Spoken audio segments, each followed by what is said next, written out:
Hello, everyone, and welcome. My name is Sarah Vasquez, Program Coordinator for AIA California. Thank you for joining us today for this webinar on all-electric ADUs. As you get settled, a few reminders before we get started. Please do not use the chat box to ask any questions for today's panelists. Instead, use the Q&A function. With the Q&A function, attendees can like a question to move it to the top of the list. And as always, the webinar content and additional resources will be made available online. Today, our presenters will showcase a new all-electric ADU built above an existing garage in Long Beach and will review the project from concept to completion. This session qualifies for 1.5 AIA HSW learning units for those watching live and meets the ZNCD mandatory continuing education requirements. AIA California staff will report these units for you once you have finished the session. Links to downloadable certificates will be provided within a follow-up email after the session. Our moderator for this session is Jennifer Kretschmer. Jennifer has a Bachelor of Architecture from Cal Poly SLO. She is the owner and principal architect of J. Kretschmer Architects, where she has focused the last 3 years on zero net carbon design of small projects. She is also an AIA 2030 commitment signatory. Jennifer, thank you so much for being here today, and I'll hand it over to you.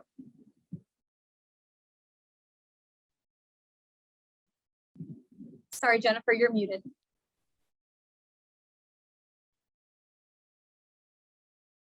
Thank you, Sarah. Thank you so much. And sorry that I was still on mute.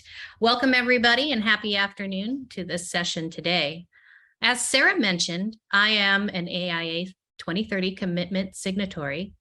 The latest climate data tells us that reducing carbon emissions is just not enough. To make the biggest impact, we must all commit to net zero emissions by 2030, a path that requires strong, immediate action. Since the built environment creates a staggering 40% of the world's emissions, architects, engineers, and owners need to play a key role. The AIA 2030 commitment is an actionable climate strategy that gives us a set of standards and goals for reaching net zero emissions in the built environment. If you're interested in learning more, Sarah will be adding a link in the chat box. I would like to briefly introduce our presenters. Nick Brown is a certified energy analyst for residential and associate energy analyst for non-residential construction by the California Association of Building Energy Consultants.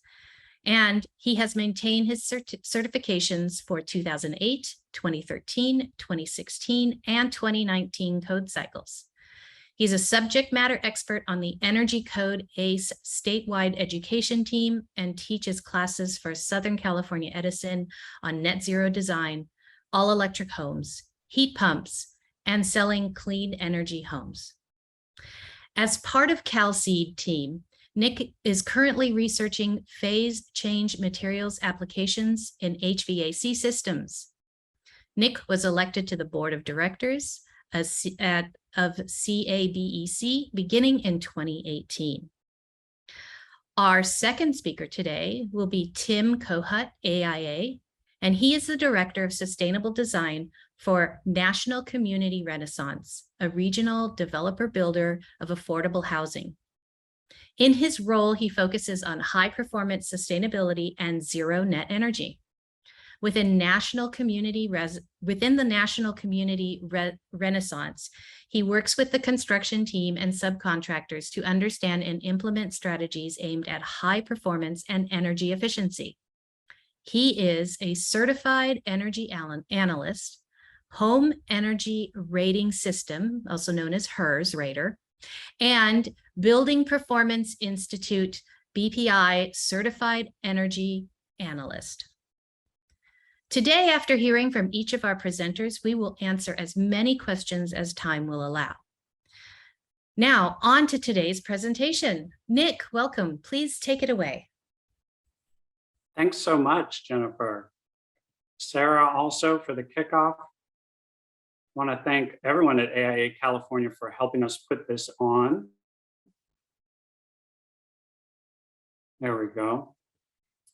And I'm coming to you live just for a little added degree of difficulty here on Zoom today from the garage underneath the ADU that we built and completed a couple of months ago. Behind me is the heat pump water heater. We're going to talk about that in a minute. So apologies if it's a little bit echoey and the lighting isn't that good. But we've got a large group today. So as Sarah and Jennifer said, we'll handle that in the Q&A box and they'll throw the questions at us throughout. So feel free to throw them out rather than waiting for the end.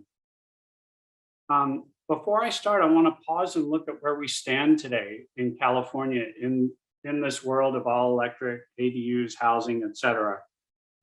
Sacramento has given us a huge boost in terms of housing by removing obstacles to building accessory dwelling units or ADUs. No local jurisdiction can unreasonably erect barriers to construction of housing. On the all electric side, we've come so far. It used to be we had our hands tied behind our back a little bit on talking about all electric versus gas.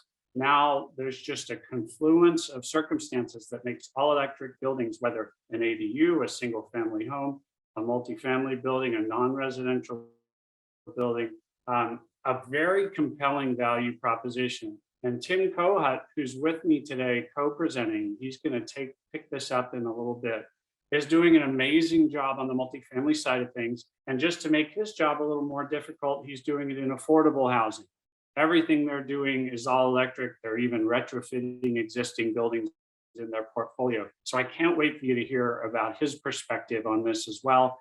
And he's going to take my little sample ADU project and show you how to enter it in the DDX as an Architecture 2030 project. Not just that. When we planned this presentation, we had no idea that at the federal level, we'd have something to talk about today. The IRA, we're running out of 3-letter acronyms, aren't we? This is not the one in U2 songs, more of a climate bill. And in that are incentives for electric heat pumps, panel upgrades for utilities to transfer their portfolios to renewable energy sources, vehicle electrification, and all that. So never has there been more reason to build an ADU or a larger project all electric than today.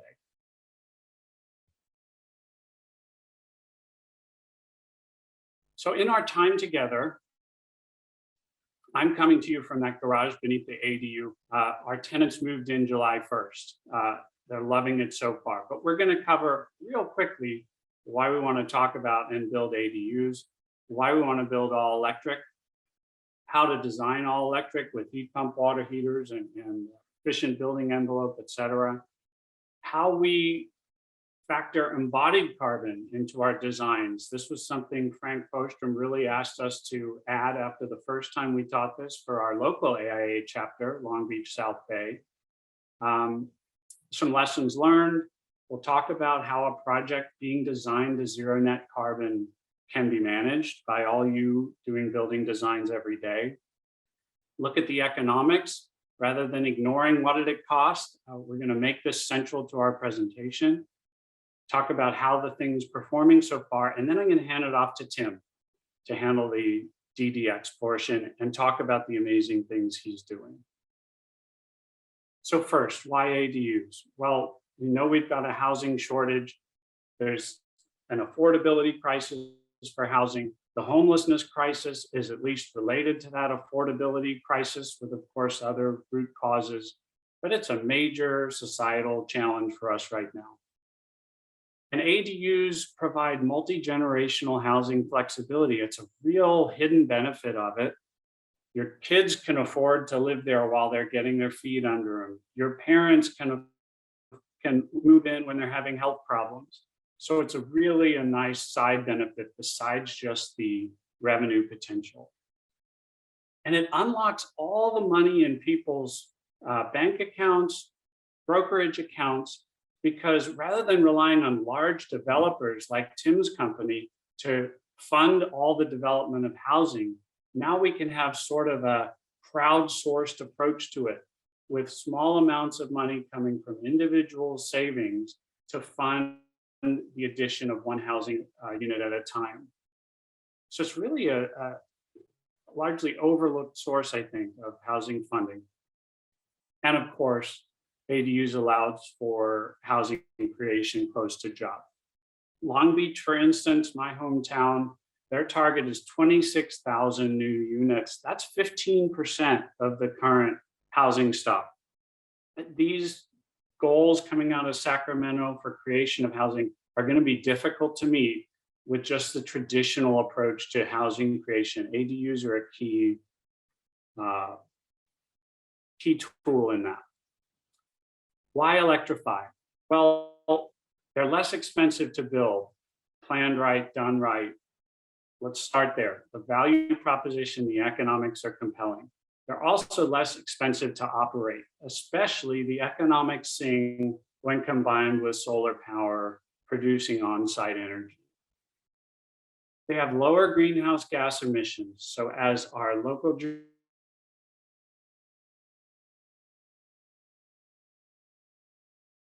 jurisdictions and states is a big piece, electric buildings more generally. And when we're building an ADU in the back of the lot, you have much simplified utility connections, even building tract housing. The benefits and the economics of skipping the gas connections can be really compelling. And let's always remember the tie to quality of life.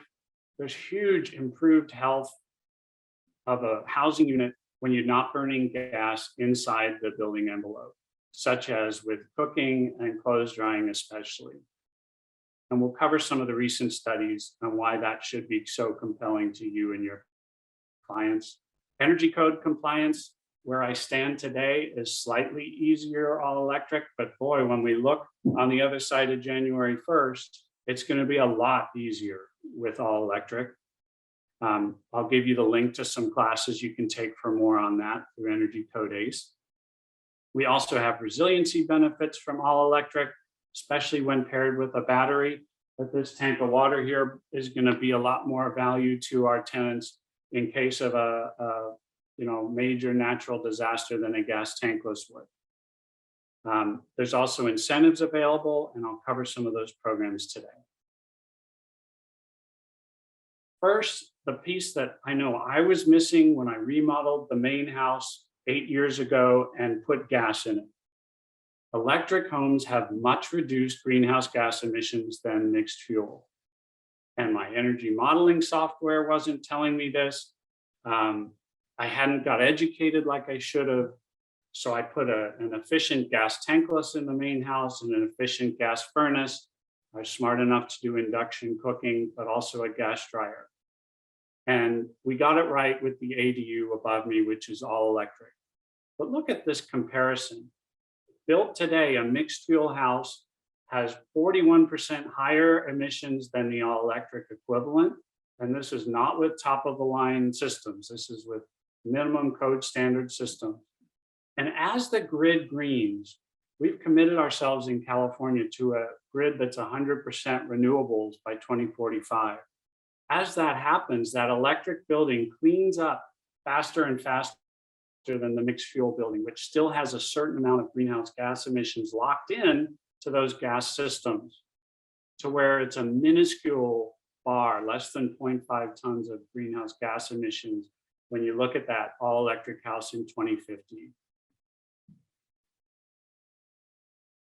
Electric homes can also be lower cost, and we'll look at this as a case study in a minute. But this E3 study, which to me was a landmark, really opened a lot of my eyes, very readable too if you're interested, showed lower first cost of construction for single family and multifamily projects across these 4 major volume climate zones. So I told you before, when we redid our house, net zero energy was all the rage. The state had committed itself to net zero building by 2020 for all new homes. And we believed that all solar rooftops were helpful to the grid, and equally so. Today, we understand that the utilities have found there's so much solar on the grid in the middle of the day that not necessarily every additional solar rooftop has the same value to them. Certainly not the value that it had in 2015. And pairing solar with storage greatly enhances the grid benefits of renewables. My energy modeling software treated electricity and gas sort of interchangeably. Today, though, in our energy modeling software and our energy code compliance process, we have different factors for electricity and gas, as we should, because they have different inherent greenhouse gas emissions resulting from the operation of that building. And that's only going to be amplified in the 2022 code. So 2022 code also sets heat pumps as prescriptive standards and therefore the baseline performance standard for energy code compliance. So we've gone from net zero energy being the goal of all goals talked about at every high performance building conference, to net zero carbon today being that term. And what's different really? Well, let's do a quick step aside for a definition. Net zero energy, we take the energy use of a building, we convert it to equivalent units, because gas and electricity can't really be compared, right? Terms in kilowatt hours. And then we put a solar system on the roof to produce as much equivalent energy as that building would use. Net zero carbon, on the other hand, has some major differences to it. It considers time of use, first of all, because the greenhouse gas emissions of a kilowatt hour used in peak period summer, 4 to 9 p.m., is way higher than middle of the day when there's plenty of renewable solar on the grid. All this is factored into a net zero carbon calculation, but otherwise the math works similarly. We're taking the total energy use of the building, we're building a solar system or some other renewable system to offset it over the course of the year. But we're importantly considering these time of use and greenhouse gas emission differences. So it's an 8760 hour by hour calculation. And we know buildings are a big part of solving the greenhouse gas emission reduction challenge. We know we need to bring that down. We need to power buildings with renewables. And of course, the vehicle electrification piece is the other big part. So this ADU was designed to be net zero carbon. And just taking the systems from their typical gas types to electric brought down the greenhouse gas emissions of the building 28% in my modeling software, before we even added the first solar panel. And the 12 PV panels, pretty manageable system, even for an all-electric house, produce as much of this as this building is expected to use over the course of the year, with all those greenhouse gas emission factors to measure the hourly carbon intensity of the energy. And when you look at a project through that lens of carbon, you make some different decisions than you would when you look at them through net zero energy. Things like the building envelope made out of SIPs with extremely low air leakage can make more sense when you're evaluating carbon, because different times of day are weighted more heavily, et cetera. So it's expected to have utility bills of $142 per year. And so far, we're in the first month, we're well on track towards that. I think it's likely to be lower.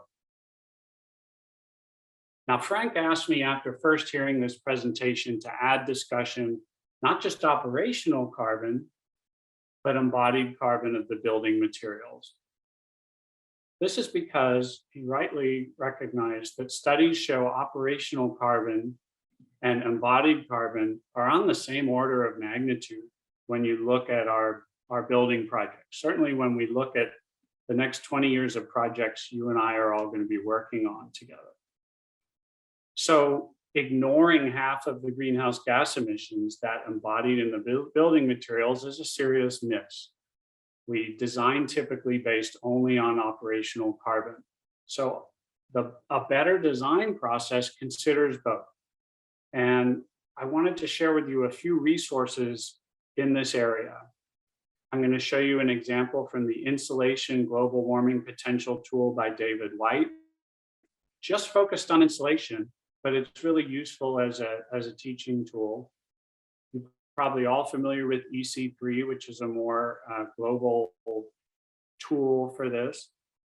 Architecture 2030 also has a smart materials palette, but I challenge you to start incorporating embodied along with operational carbon in your designs. It's gonna make you make some different decisions. All right, before I transition into the systems we need to build all electric, are there any questions, Sarah, Jennifer, that we should address first? Yes, Nick. Jonathan Hughes asks, what mix of power sources do your calculations assume for greenhouse gas reductions in all electric homes?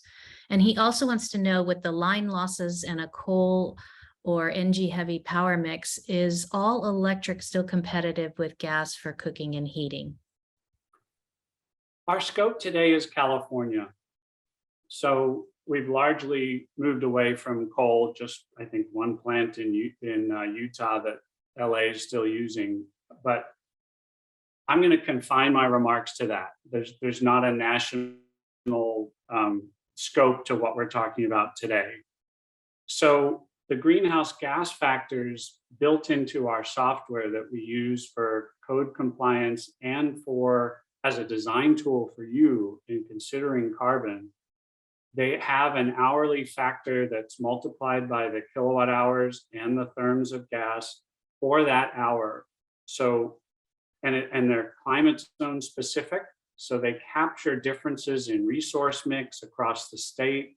So they really, to me, are the best possible way to consider carbon in our designs. I hope that mostly answers the question, but I didn't want to get too bogged down with it. Anything else? Yeah, and related to embody energy, Thomas Hardy mentions that in the 70s, everybody was installing solar panels to heat their swimming pools. And they just talked about the miles of copper tubing used in manufacturing the panels consumed more BTUs than would ever be saved. So his actual question is, any idea about the embodied energy in new PV systems to power a house? Yeah, there are studies out there that verify that after a reasonable amount of time, that embodied carbon needed to make that solar panel is exceeded by the operational carbon savings of the solar panels. There are also news articles on the other side of that issue that people have found science to back up. But to my knowledge and reading, I was very satisfied that the investment in solar panels in an operational plus embodied sense are well worth it.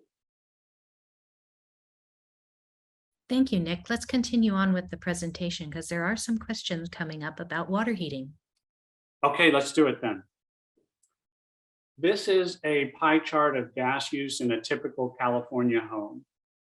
And the point here is to show we have ready to go electric technologies, proven, cost-effective, comfortable to live with for each of them. For water heating, it's a heat pump water heater. I tell my clients, don't come to me asking for an electric tankless or an electric tank or a gas tank. The only two technologies that we really should be thinking about are gas tankless and a heat pump water heater. And with these having significant advantages over the gas tanklet. On the HVAC side, we've got heat pumps, whether ductless, ducted mini split, or a more conventional central heat pump. And we'll talk about why those are a better choice. In many ways, you're probably using these more often than you are heat pump water heaters. So I'm going to spend more time on water heating than space heating. Space heating is a bit more of a layup. Cooking, I've been cooking on an induction cooktop for 2 years now, no, 7 years now. Absolutely love it. It's like driving an EV. Once you try it, you never turn back. And you've got electric technology if you need to be a little bit more economical. I've been using the heat pump clothes dryer for about 2 years now. Fantastic technology, gentler on your clothes. We'll talk about that too. And even pool heating, fireplaces have electric offsets. So all this is possible and mainstream and not science fairy at all. Let's start with the biggest complaint, the biggest argument against all electric, and that's the cooking. Induction cooktops are fantastic. They're better technology, not just as good as gas. They work by heating up the cookware, not the air around the cookware. There's no gas combustion byproducts, which I'm going to show you in a minute is a big deal. The ads you see for Frigidaire induction cooking show a little kid reaching over the edge of the stove. Much safer in families, not just from an air quality standpoint, but because the cookware itself is warming up, not so much the edge of the cooktop. Easier to clean, the elements turn off on their own when they don't sense a pot on them, and half the time to boil water. Digital controls, which is great for the up and coming millennial generation who are used to that in everything in their lives. So to me, the biggest barrier really is inertia. And this poll of my peers taken a couple of years ago showed gas cooking really as the biggest obstacle to all electric homes. And here's the biggest opportunity for us in all electric homes. The AMA recently came out with a formal statement recognizing that the science is proven and gas appliances directly lead to increased risk of children's asthma. 1 in 7 families in California have experience with asthma now. Other studies found 4 out of 9 natural gas cooktops exceed outdoor NOx concentration limits. Another study, just after an hour of cooking, 90% of homes with gas cooktops. So we really want to move any gas burning outside of the conditioned environment, and that starts with cooking. But let's not ignore that our clothes dryers are often located inside. They're creating gas byproducts, and they're pulling 150 CFM out of our house that we then have to heat or cool to replace it. So there's all the reason in the world to convert cooking to electric. And this study by SMUD, Sacramento's municipal utility, really demonstrates it. Before using an induction cooktop, people were only 21% positive about the technology. After using it, 91% positive. IKEA's on board with very affordable induction cooktops and slide-in ranges. They don't do that on a whim. They do it with a lot of market research. So this is a trend that's staying. All right, let's move on to water heating.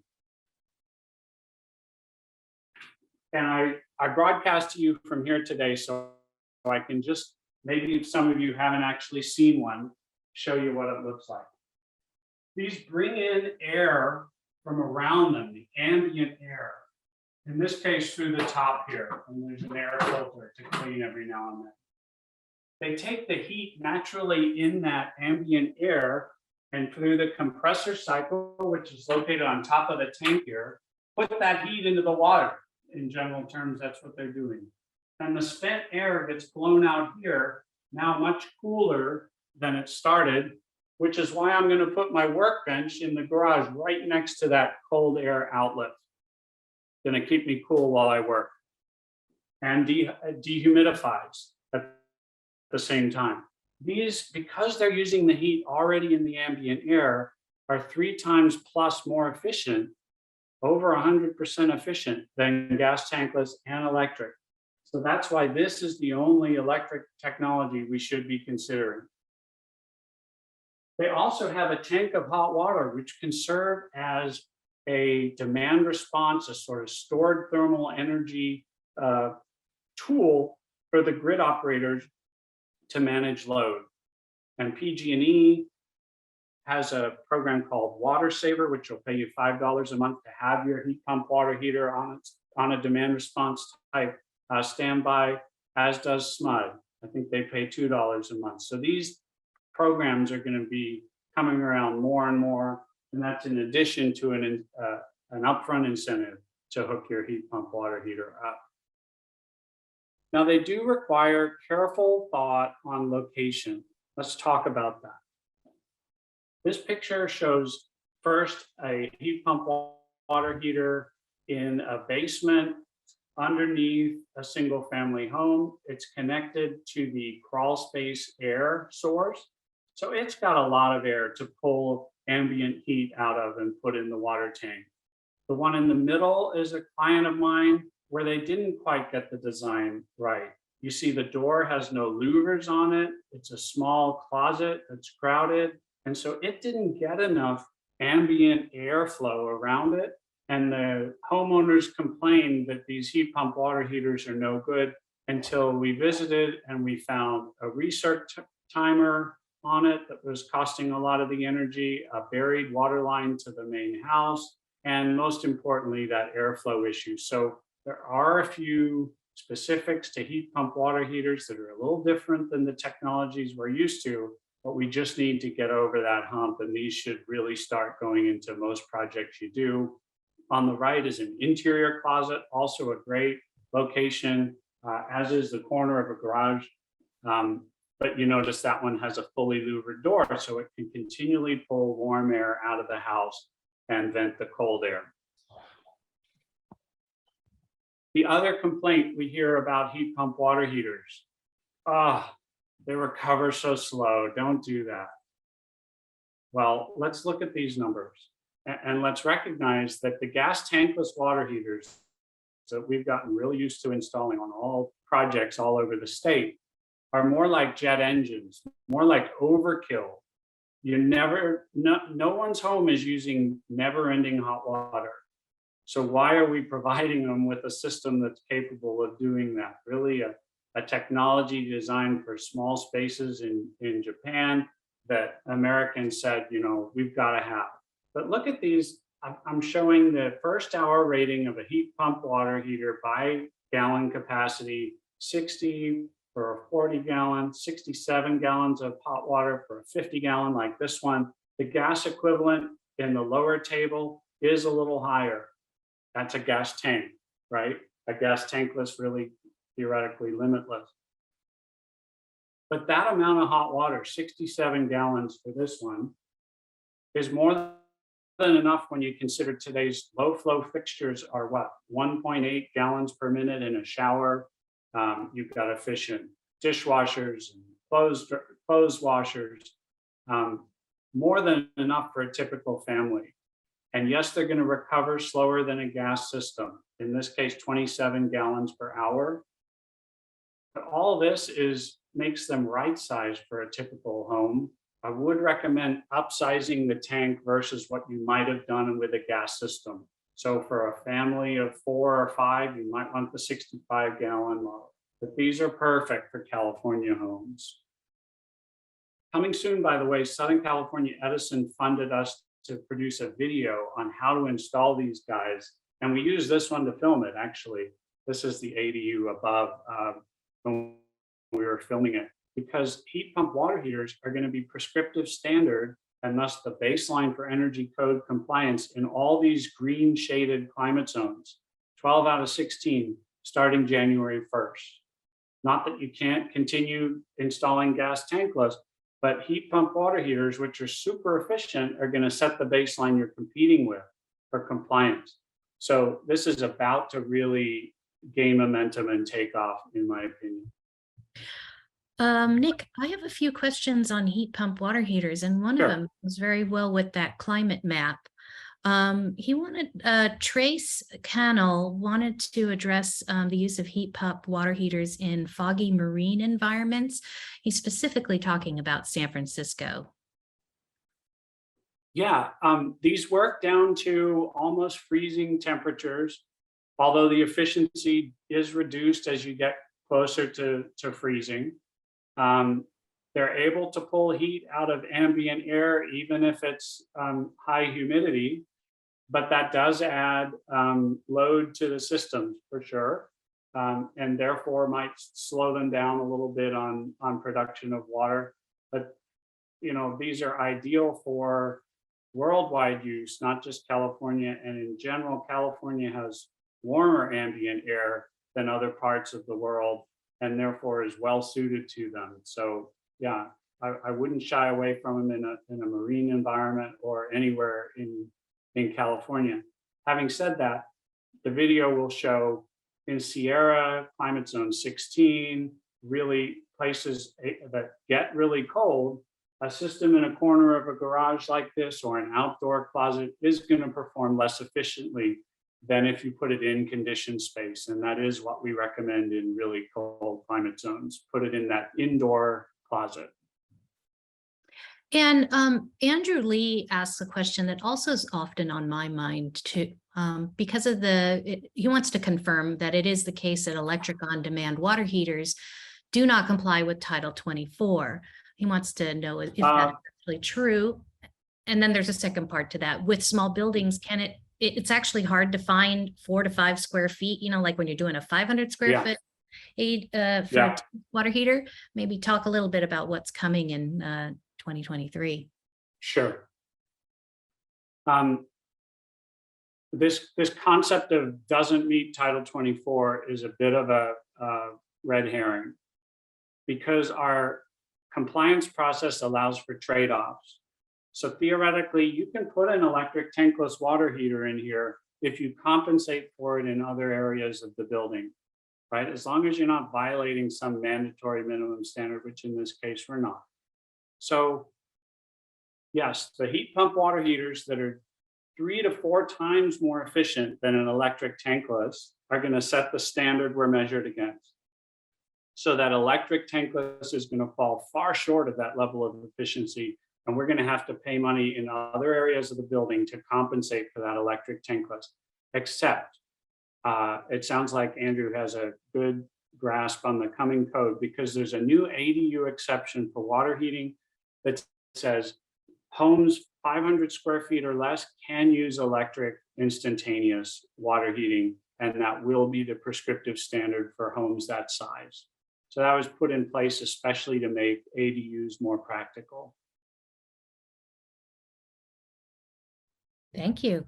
Let's continue. Great. A little short on time, but we'll get there. Now, as I said, heat pumps for space conditioning, you're probably using them in your ADU projects already because they're cost-effective, practical, comfortable, a lot of benefits. But let's just cover it quickly. They're reversible air conditioners. They work like an air conditioner in summer, and in winter, they reverse the flow of refrigerant, pull heat out of the ambient air, much like this water heater behind me, and bring it into the space. When you think about heat pumps versus the way we've always conditioned homes in California with a gas electric split system, like shown in the upper left here, this diagram really shows how much simpler the heat pump systems are. We had to put 2 fuels to condition our homes, gas and electricity. We had to run gas lines and flue pipes, ductwork all through the attic. We really got good at a very complicated space conditioning system. And it makes sense for us, both cost-wise, labor-wise, and emissions-wise, to switch our approach to heat pumps.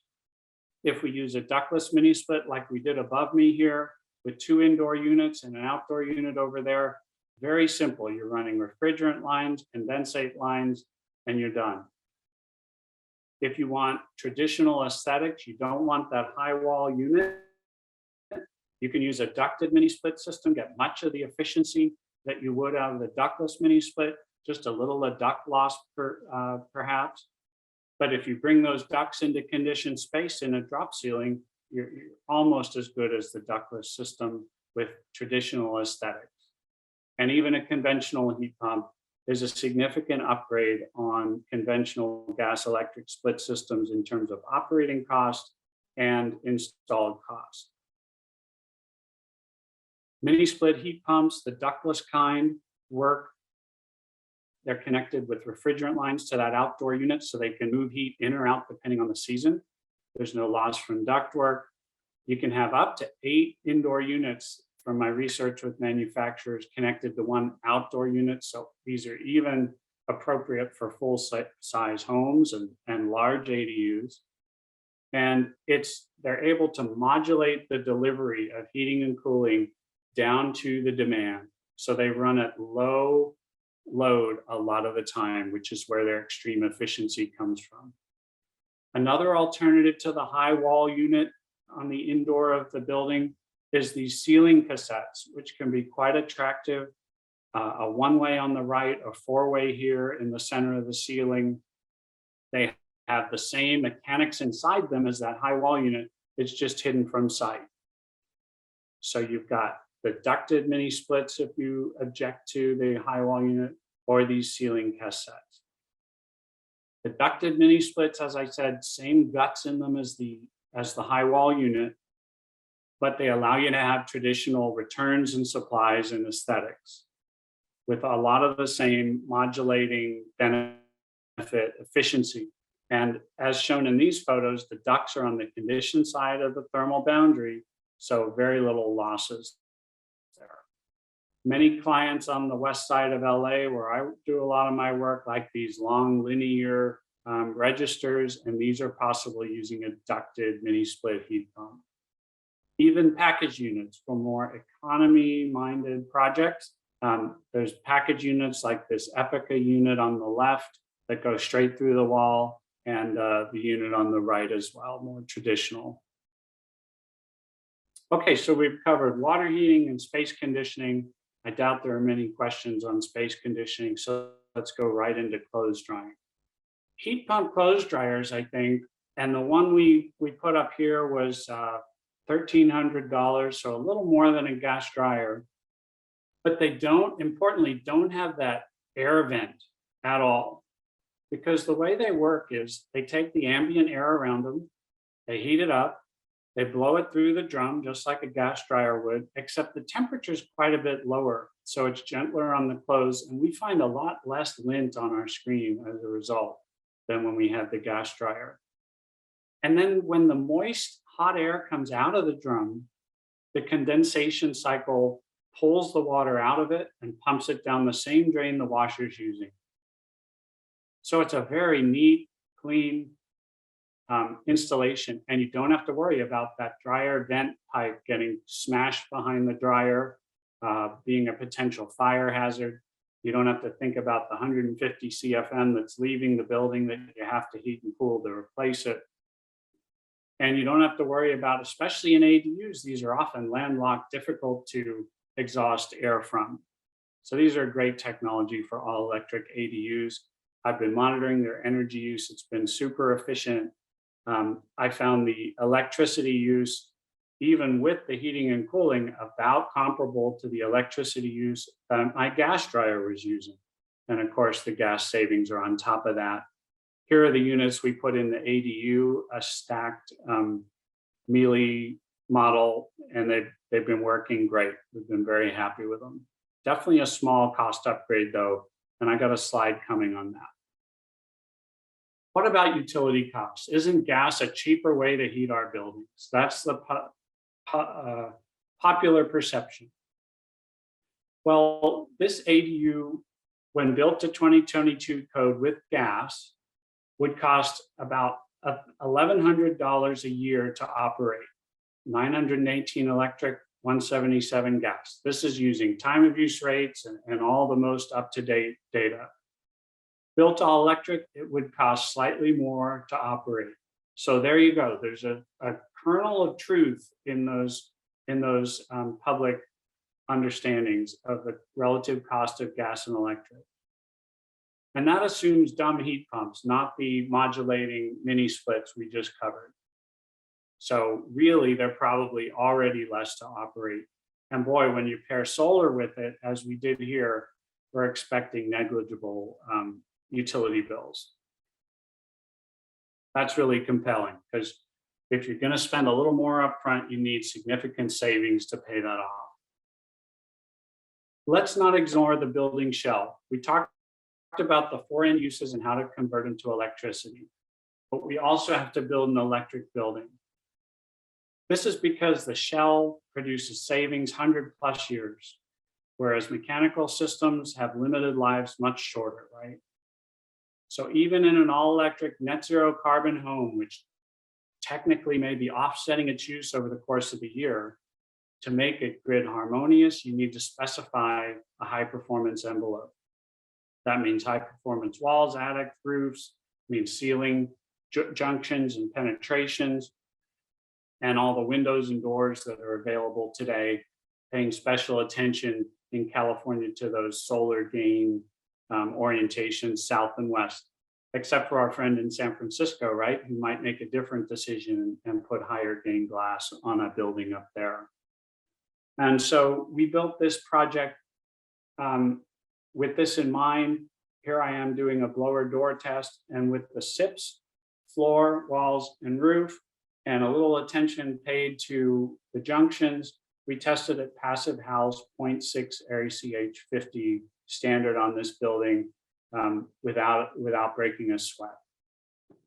On this particular project, we learned a few lessons I want to share with you. We use SIPS panels like I kept a piece here to show you long fasteners. This was a roof panel, give you an idea. And so they're continuous insulation, they're high performance, they're not interrupted with thermal bridging is the real benefit. And the insulation and the structures in one piece, they can go up really fast, but I found a lot of front end work had to be done, taking the architectural plans to shop drawings. We'll talk a little about that. We'll also talk about the indoor air quality design of the ADU and why we put a heat recovery ventilator in. We'll talk about vaulting because when you add volume to these small spaces, they can feel a lot more livable. And we'll talk about building up versus building on the ground, what these upgrades cost. And I'm going to share with you, it costs $500 a square foot to build this ADU. But I think you'd agree that's pretty typical of most construction techniques these days. So we use SIPS panels, and this is all the SIPS panels we needed for the whole project. It came on one truck from Washington State. That's the floors above me, the walls, and the roof. And the process, this was my first time doing it. The SIPS factory has to take our architectural plans and turn it into shop drawings to detail every single one of these panels. And you can probably see here that there's a little chase cut through the panels for plumbing and electrical. So it's very practical for trades who haven't used SIPS before to quickly come up to speed, in my experience. The structural guy has to also know you're using SIPS because they have different shear values and that's all that. So you do need to find a structural engineer who will use those factors in their calculation. And then once you've got everything set, they ship to your job site. Everything's numbered, and the panels are joined with what's called a spline, which holds them tightly together. So here are the structural engineers, one of the elevations, and then the plant had to take our full set of plans and turn them into the shop drawings on the right. Every panel cut in the factory, ready to go together. And you know, one of the panels on one of the window dimensions was incorrect, so we did have to frame in the bottom of one window on the site. Complicates that, but it's not undoable.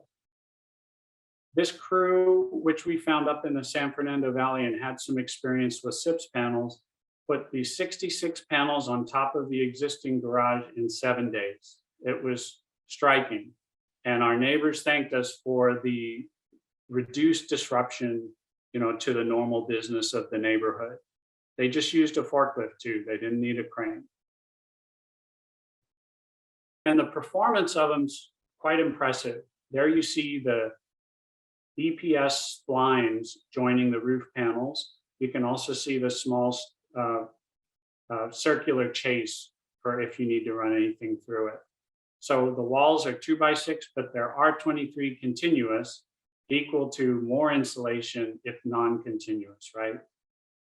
The floors are 2x12 R45 for rigidity reasons, not so much insulation reason.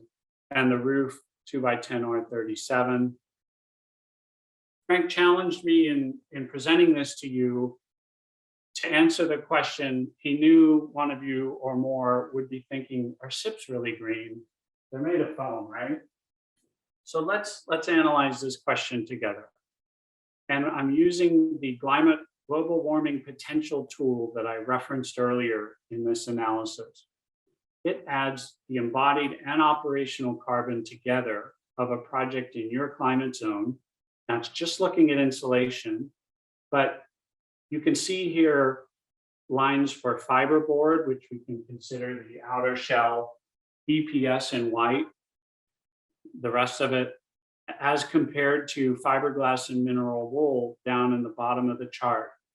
And as the R value goes up along the x-axis, you can see in this climate zone, you start to reach diminishing returns.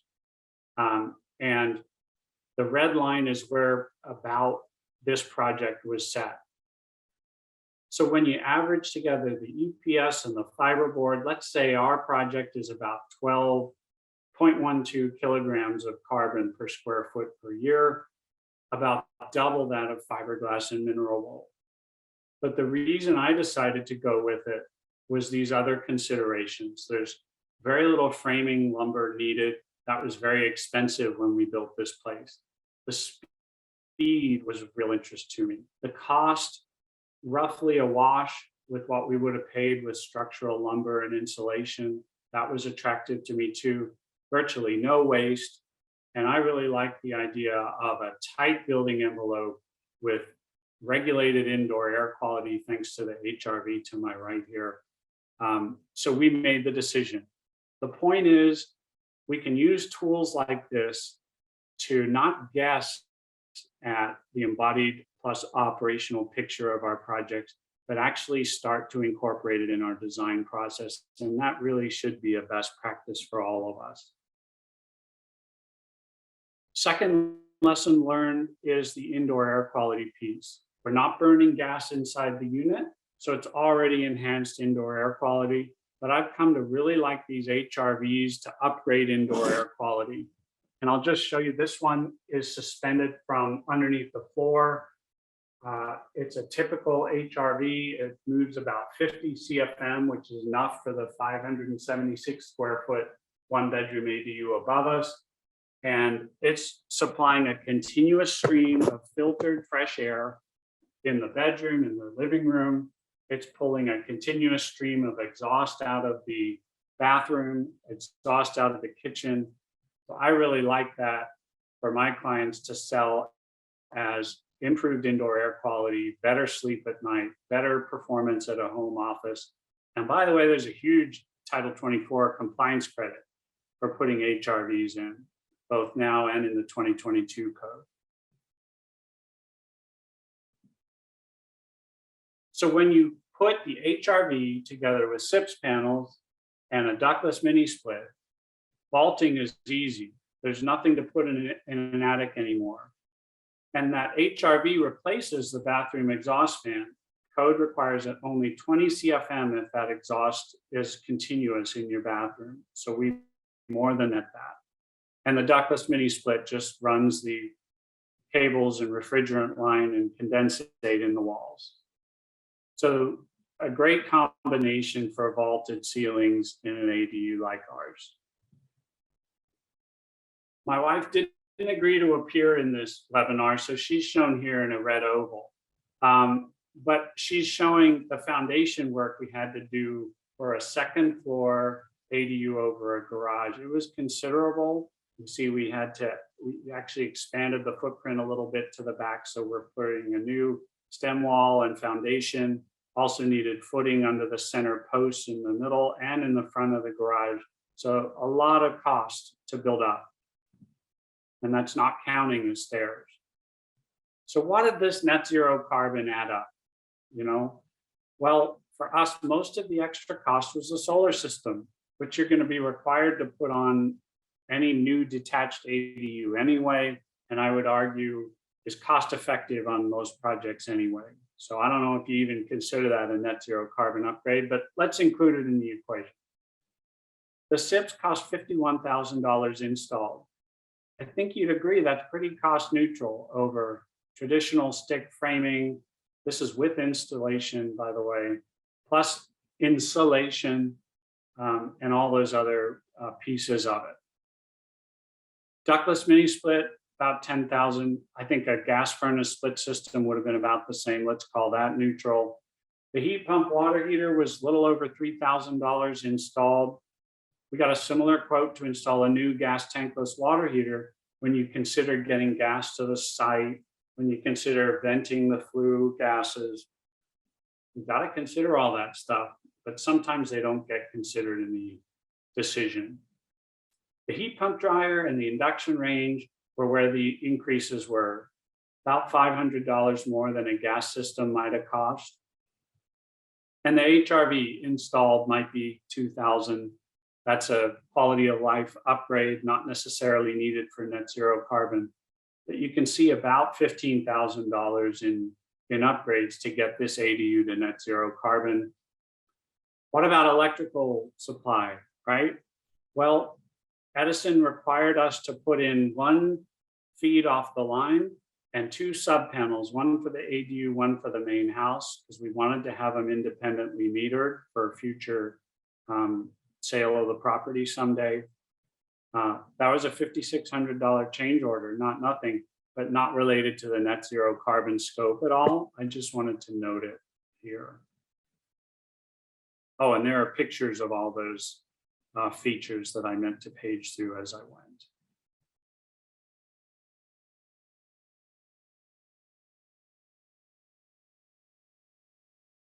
Now, there's new incentive programs in California that can make this all electric an even stronger value proposition as well. California Energy Smart Homes is for new construction. It has a $3,500 base incentive for new all electric homes. Remodels, the tech program, I'm told, it just was on a rep webinar this morning, maybe some of you were too, is out of money already because it was so popular. It's for retrofits, but there were significant incentives, and there's hope that the state legislature is going to free up more money to continue this program. I think the heat pump water heater incentive alone was over $3,000. So stay tuned on that. And Energy Smart Homes has an ADU specific rebate that's quite generous as well. So when you think about ADUs and how they can free up investment in housing, it's pretty compelling. And I'm going to share with you exactly what we paid. About $280,000. It's a lot of money, yeah. The interest expense at 5%, our interest expense was a little lower, but let's say it's $10,000 a year. You got some other expenses, but the net income on this property, $16,000 to our family, 6%. And I would argue fairly risk-free. And the value at completion is everything you put into it that you someday recover at time of sale. So for us, it was a pretty easy to justify investment. And now you've got a larger amount of money that's appreciating. So how do we do on carbon? Look at this. When you look at the carbon emissions of this ADU, if we built it mixed fuel the way we always do, over 1,000 kilograms per year of carbon. Just going all electric cuts that considerably to about 800. And net zero carbon, the modeling software is predicting a minuscule 133 kilograms a year. I think we're going to be below zero. And so far, it's my last slide, I think, here before I hand off to Tim. 1 month in, everything looks great. We're using under 9 kilowatt hours a day, and it's been fairly hot here. Most of that's the heat pump to keep the space cool. The HRV uses a little bit of energy. The heat pump water heater under a kilowatt hour a day. And then the fridge and the lighting and the plug load and everything else, because our tenants work from here during the day, about 4 kilowatt hours. The lower chart shows it by end use and modeled versus actual. And you can see we're coming in about 30% lower than modeled. So we're well on track for net zero carbon, and we'll continue monitoring this over time. Now you guys have a privilege of hearing from Tim Coad, who's doing this on a much larger scale with a much more difficult job to do. So I can't wait for you to hear his part of the presentation. Then I think, Sarah, we can go to questions at the end, if that's okay. Thanks, Nick. Let me go ahead and pick this up and share my screen really quickly with you guys. Let me go here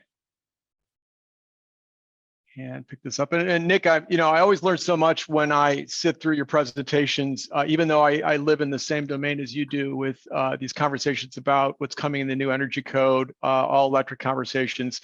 I'm personally looking forward to the videos you're going to put together for SoCal Edison. Please let me know when those come out. So the conversation, it's really interesting to tie affordable housing to ADUs because, as Nick alludes to, we're in the middle of an affordable housing crisis right now. We've got to find a way to build more affordable housing, and ADUs and affordable housing sort of go hand in hand. I'm tasked at National Community Renaissance to try to find the ways for what we call the cost-contained high-performance solution. We need to hit the Title 24 requirements at the lowest cost possible while netting the greatest savings to our residents and to National Core operationally.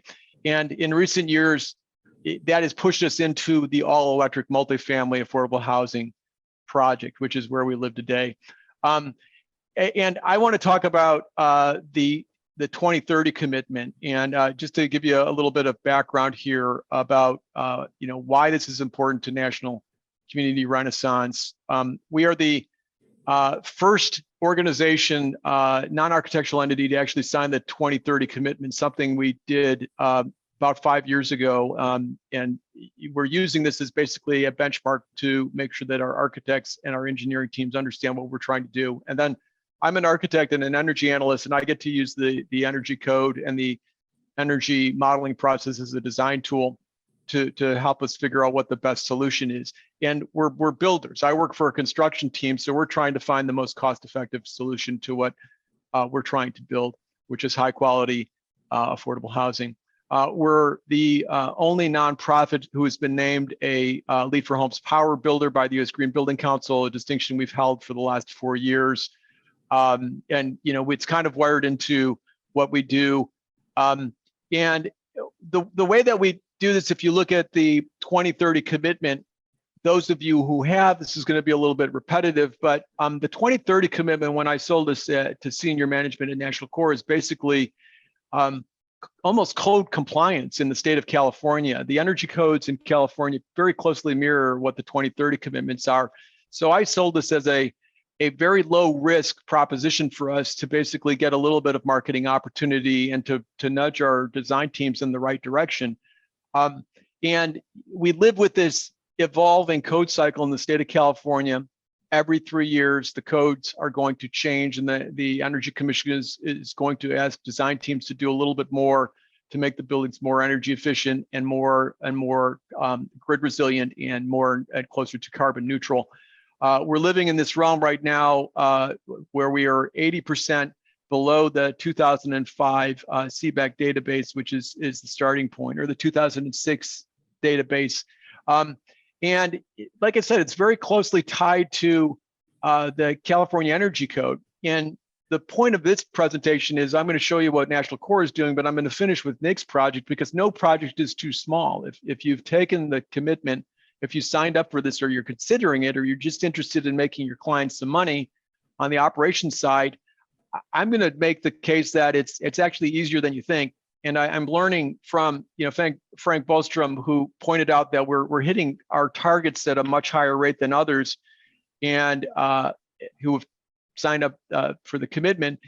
And the only thing that I could say is we're doing it because we committed to the all-electric building. And I looked at this analysis, and there are projects here, and I want to highlight, like, you have the baseline and you have your target energy use intensity, which you're modeling to, and then you have your PEUI, which is what comes out of your building. And we've got these buildings here that didn't hit it. They were really good buildings. They've got some renewable energy on it, but they're mixed fuel buildings. Yeah, too bad. That one got pretty damn close. Legacy Square, it's still in construction. We might actually get it there and find ways to get a little bit more renewable energy there. But it's a 4-story building. It's a little bit harder. Mountain View Family, another 4-story affordable building. When you get above 3 stories, it gets more and more challenging for us. But the biggest point I'm going to make here is the mixed fuel building is a real challenge for us. We've got these projects that we've built. This is in the 2016 Energy Code, San Ysidro Senior Village. This is 51 units of affordable housing for the formerly homeless, and it's not quite getting there. This is, the target for this project was 9 kilobtu's per square foot per year. We're at 23. And it's got a massive PV footprint on it, but it's a natural gas building, right? So if you look at it, as big as that piece of the pie is for hot water heating, once you've committed to the gas building, the energy that you're going to use to heat hot water is at least 3 times, if not 3.5 times, what you would use with a really good heat pump system.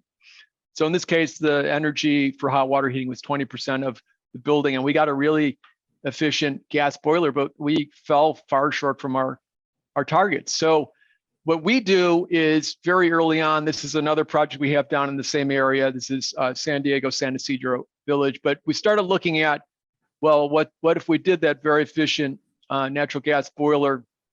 What if we decided we would go to a heat pump boiler instead, which is the emerging technology? And this was back in 2017 when we were looking at this, and you can see energy use intensity dropped significantly. And then we land the big solar onto our buildings, and hey, it's down to 9 kBTUs per square foot. And that's what we're doing. That's why we are successful right now, because we studied very, very intensely the cost to actually install these systems. We believe that the heat pump solution is actually more affordable. We're doing this at multifamily level and affordable. We think it's more affordable to put in than a mixed fuel building at this point. So these are a couple of buildings that I actually want to show you that we've actually, deployed this strategy. It's all electric, and then we're paying very close attention to the way that we design the building to make sure that we can land as much solar on the building as possible. We work with our design teams to make sure the architecture responds to the challenge.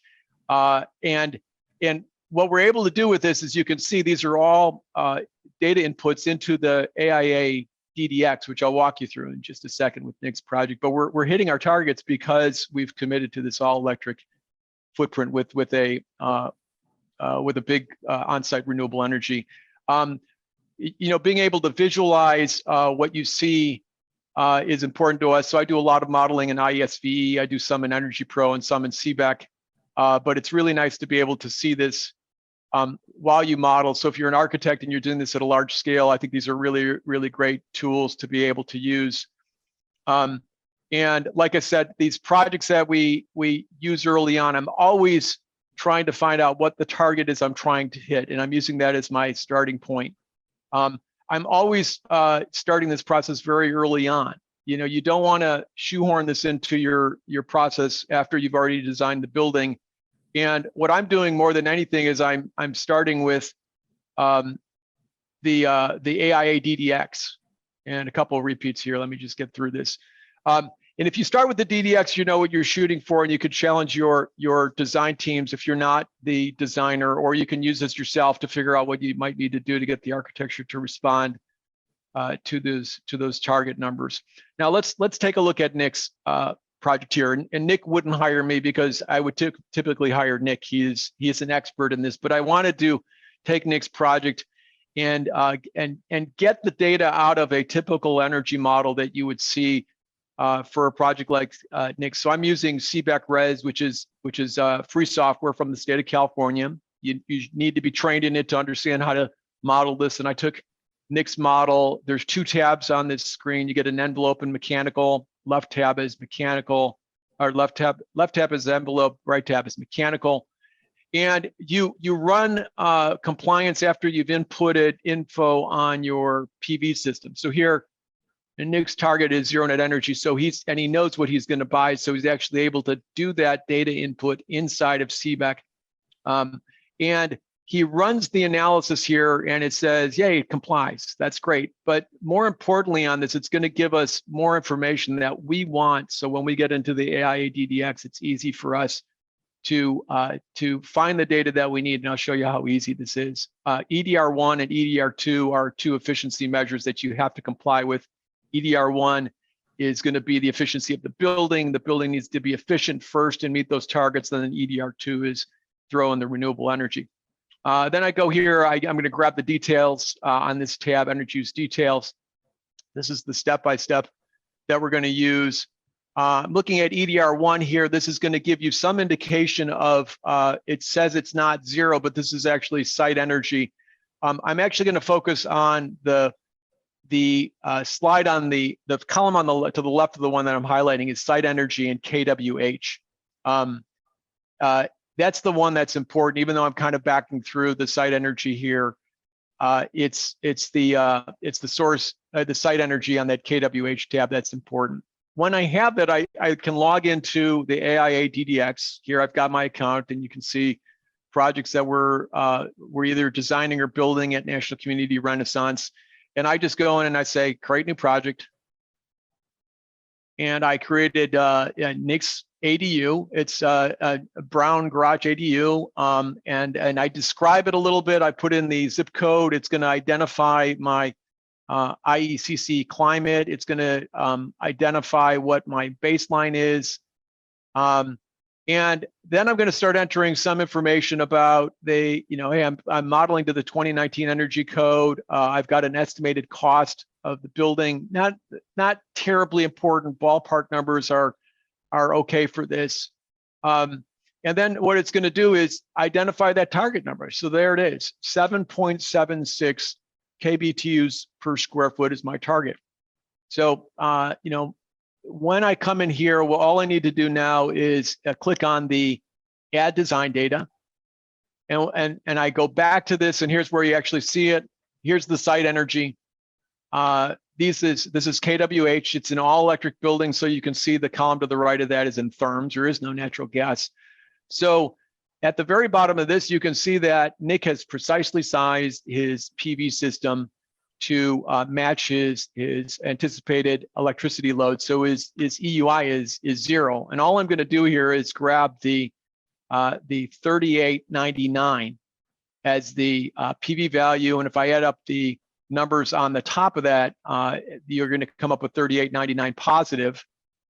I'm going to grab that information and I'm going to input it directly into the DDX. And I'm going to do that like here you go, right here. So I got grid electricity, which is what it's going to use if you don't have PV. And then I add the information here that shows what the renewables are actually providing to the project. And you can see that it's doing the math for you, right? So it's already converting kilowatts to kBTUs. It does that math for you, and it's showing that you're at zero.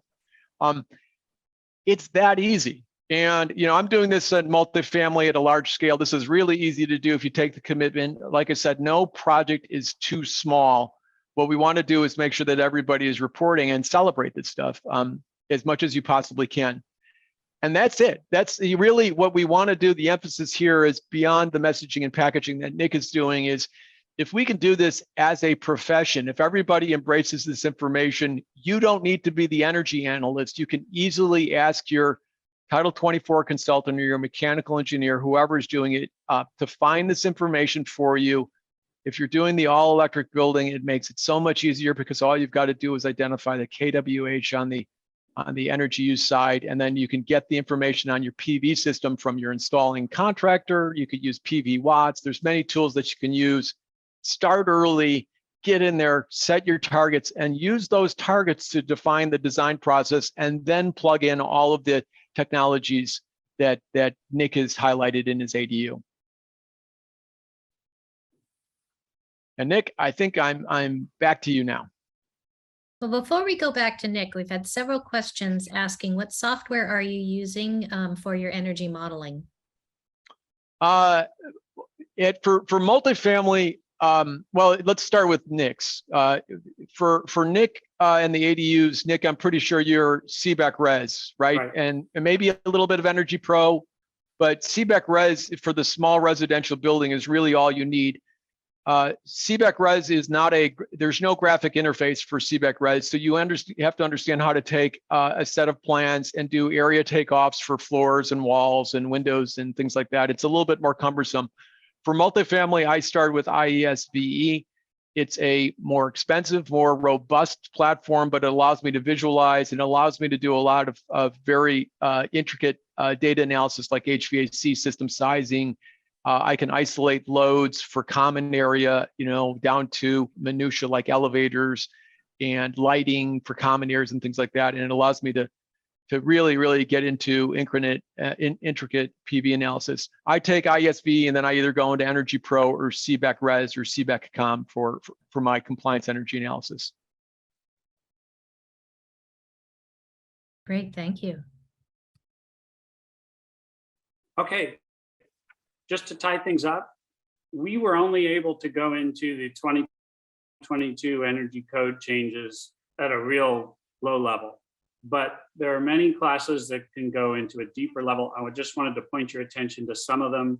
SCE, we're teaching our all-electric residential buildings class in early September. You can sign up for that at their Energy Education Center. That's with a friend of mine, Robert Fortunato, who also lives in an all-electric home, so very hands-on. Energy Code ACE has single-family standards for architects. That's my class as well. That's later this month, 2 days of it, and the new code. And that's the pilot of that class, so you'd be the first. We've got specific classes for solar and battery. And if you haven't heard, non-residential buildings have a major change in that area. So you'll want to get up to speed on that. That's September 19th for non-res. There's one for single family with my friend Luke Morden later this month. The general What's New classes are beloved statewide, and Martin Dodd's teaching those for residential and non-res in September. And then thanks to Dave Intner from SCE, who I call the father of the code breaker, we have a bunch of small 1-hour sessions on specific topics, including one on ADUs, one on solar and battery, if any of your AIA chapters are interested. And there you have also my contact and Tim's for further discussions on all this stuff. We'd love to hear from you. Next slide, Tim, last slide. I thought you might want to know who did what on the project, you guys being architects. So let's open it up to questions. Sounds great. Okay. How about, there were quite a few questions about your, Nick, your heat pump dryer. So let me just Great. kind of stack them all together and then you can answer which ones you want. So Okay. examples of manufacturers of heat pump dryers. Is there a stackable version with the washer, washer dryer combo with the heat pump water heater? Mm-hmm. And how noisy are they? And that also relates to water heaters, but how noisy are the heat pump dryers? Okay. Yeah, I think those I've are it. become a big advocate for heat pump dryers, mostly because of that air duct issue. But Miele, Whirlpool are the only I know of, but there's others. Just do a Google search and you'll see them.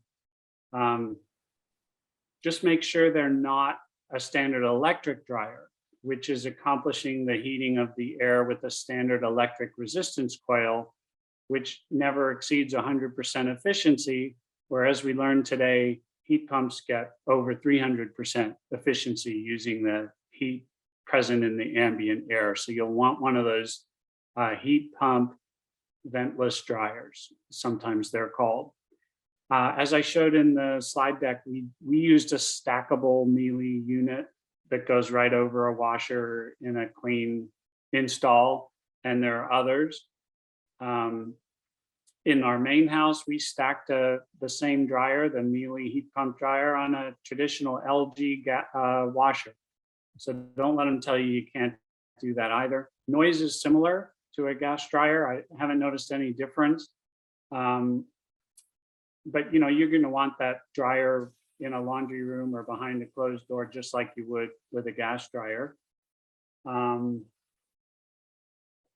Oh, and in terms of time, I often get the question, don't they take 3 hours a load? No, it's about an hour and 10 minutes a load, and the gas dryer was 55 minutes, I think, so negligible difference there. On noise on the water heater, you need to take some care to do that. That's right. These are roughly 40 decibels, like your dishwasher, is the way I tell clients about it. You wouldn't put your dishwasher in your master bedroom closet, and you wouldn't want your heat pump water heater there either, unless you had to. So you want it in an out of the way perimeter room, like a laundry room in a single family home. You want it in a closet with a louvered door, where it's not going to disrupt you watching the TV, or an outdoor closet with a louvered door. Or for noise, you can duct the inlet and the outlet air to the outside. That reduces noise a little bit as well. But the corner of an attached garage is a fantastic place, as is a closet, just nowhere where it's in the middle of your living room. And do you know of any heat pump clothes dryers that run on a 110 outlet? Yes, mine does. That Miele is 110 volt, 15 amp standard outlet. They also make 220 versions, but I've been completely happy with the one we got. I'm thinking for maybe larger full size dryers, you might need to step up to the 220 volts. But for our family of 4, we'd had absolutely no problem doing our laundry with the Miele 110 unit. Okay, and let's talk about the ducted and not ducted HVAC heat pump systems. There's some questions about when do we choose between one or the other, and just are there cleaning and health benefits if you don't have the ducts? Okay, as I alluded to, one of the main reasons to going ducted is traditional aesthetics. Architects are always concerned about aesthetics, and rightly so. Nothing's sustainable if it's ugly, I like to say, because you want people to want to take care of it. So that's reason number one. You lose a little efficiency, as I said, if those ducts are in unconditioned space. Cleanliness, maybe if there's a little leakage, sure, you might have a little bit of a less of an indoor air quality situation there. But to me, it's a design decision in terms of where is it practical to locate that indoor unit, and if you can deal with the high wall unit up on the wall as we did, it's totally not objectionable in my book. That's the most cost-effective way to do it. But the ceiling cassettes are the other less noticeable way of doing the fan coil operation to deliver the heating and cooling to the inside. So I'd really just encourage you to go to your manufacturer or your HVAC contractor and get familiar with all the options. There's many options I didn't even cover today, so that you can apply it to each client. Okay. And how about with the HRV? Hey, Jennifer, real quick, to go along with what Nick was saying, pricing wise, we're finding that the 3-head solution, we're trying to find the most energy efficient, cost effective solution to our multifamily projects as we can. But right now we go with a ductless 2-bedroom unit. A 3-head system we think is slightly less than a single zone ducted system, and we're now learning that it might even be a 3-bedroom. So if you have 2 bedrooms or less, then we actually think that the ductless system is going to be less expensive than a single zone ducted system. So if people are interested in cost, just keep that in mind. Oh, that's a great point. Thank you. One more Um, point, Jennifer, is Mhm. the load point that someone brought up in Q&A.